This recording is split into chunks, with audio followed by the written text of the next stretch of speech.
시청자 여러분, 새해 복 많이 받으세요.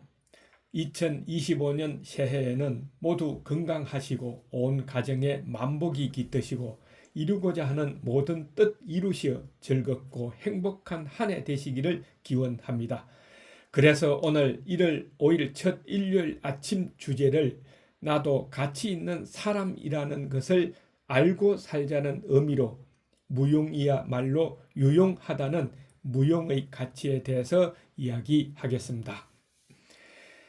장자의 몇 가지 우화 중에서 무용의 쓰임에 대해 유명한 도편수 이야기입니다. 옛날 석이라는 도편수가 있었습니다. 그는 제나라를 여행하다가 우연히 고건 지방에 접어들었는데 그곳에서는 거대한 상수리 나무를 신성한 나무로 받들고 있는 것입니다.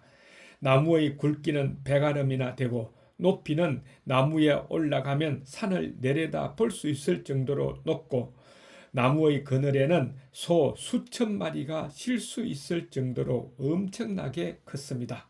그래서 도편수 석의 제자들은 숨을 죽이고 그 나무를 올려다보고 있는데 도편수 석은 눈길 한번 주지 않고 빠른 걸음으로 나무를 지나쳤습니다. 제자들이 겨우 그를 쫓아와 물었죠. 스승님, 지금껏 저렇게 훌륭한 제목은 처음 봅니다. 그런데 눈길 한번 주지 않고 지나치시다니 도대체 무슨 까닭이십니까? 하니 도편수는 주제넘는 소리 말거라. 저 나무는 아무짝에도 쓸모가 없다. 배를 만들면 가라앉을 것이고 관을 만들면 금방 썩을 것이다. 또 가구를 만들면 금세 부서지고 문짝을 만들면 뒤틀리게 될 거야. 기둥으로 삼으면 벌레가 쓸 테니 쓸모없는 무용지물일 뿐이다. 이렇게 크고 오랫동안 살아 있을 수 있었던 것도 다 쓸모가 없기 때문이야. 과연 도편수답게 제자들과 달리 날카로운 시각으로 말했습니다. 그런데 도편수 서기가 여행에서 돌아온 그날 밤 꿈에 거목의 홀령이 나타나 그에게 말했습니다.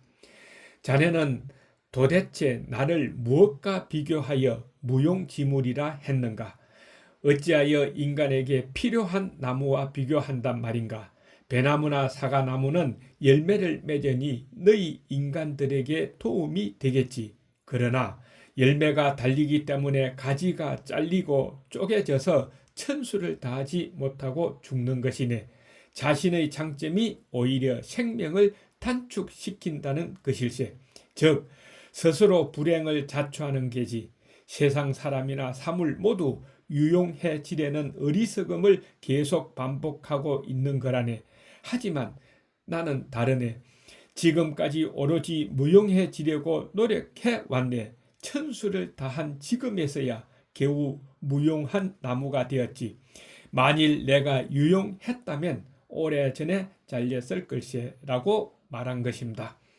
이 거목의 이야기야말로 장자가 말하고자 하는 진리인 것입니다.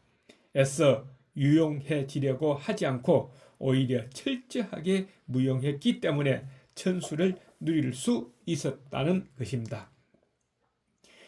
또 하나의 일화로 하루는 중국 전국시대 송의 사상가 해시가 장자의 주장을 비판했습니다.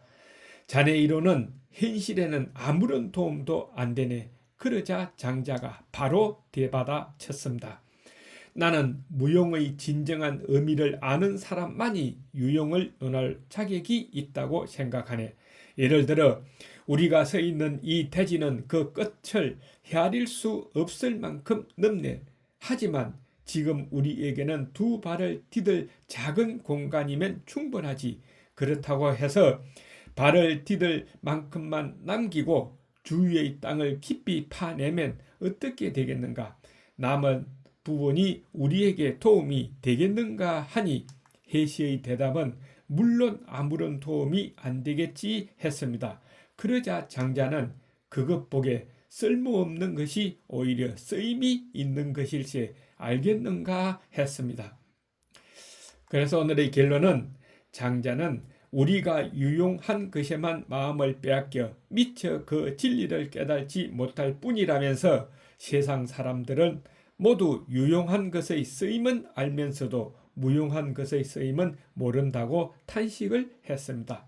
또한 오로지 유용성만을 추구하는 사람은 크게 되기 어렵다 주장하며 무용의 쓰임을 발견할 수 있다면 분명 새로운 인생이 펼쳐질 것이라고 했습니다. 새해 깊이 한번 생각하면서 살아가자는 것입니다. 끝까지 시청해 주셔서 감사합니다. 새해 복 많이 받으세요.